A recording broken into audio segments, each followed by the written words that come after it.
പൊതുജനശ്രദ്ധയ്ക്കും ഭരണകർത്താക്കളുടെ ശ്രദ്ധയിലേക്കും. കഴിഞ്ഞ 10 വർഷം പിണറായി സർക്കാർ ഉദ്യോഗസ്ഥ മേഖലകൾ മറ്റു ഭരണകർത്താക്കളെയെല്ലാം തൻ്റെ കീഴ്ക്കലാക്കി അടിമകളാക്കി വെച്ചതിൻ്റെ പശ്ചാത്തലത്തിൽ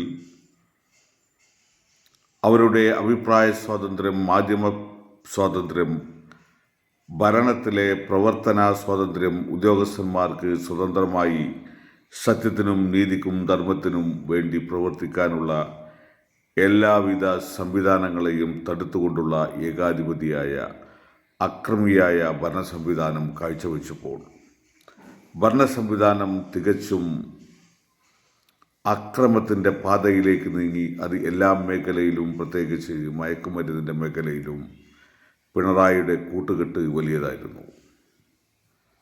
ഇന്ന് അതിന് മാറ്റം വന്നിരിക്കുന്നു, അൽഹംദുലില്ലാ. അതുകൊണ്ട് തന്നെ ഭരണകർത്താക്കൾ ശ്രദ്ധിക്കുക.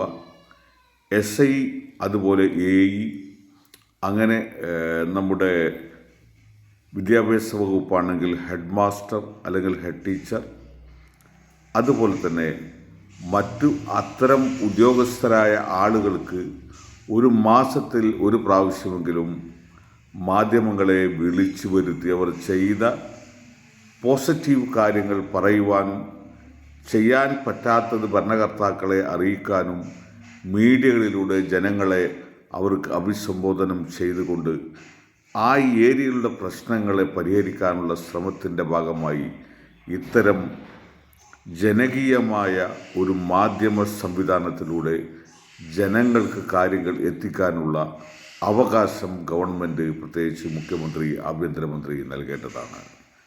ഇൻഷാ അല്ലാഹ്.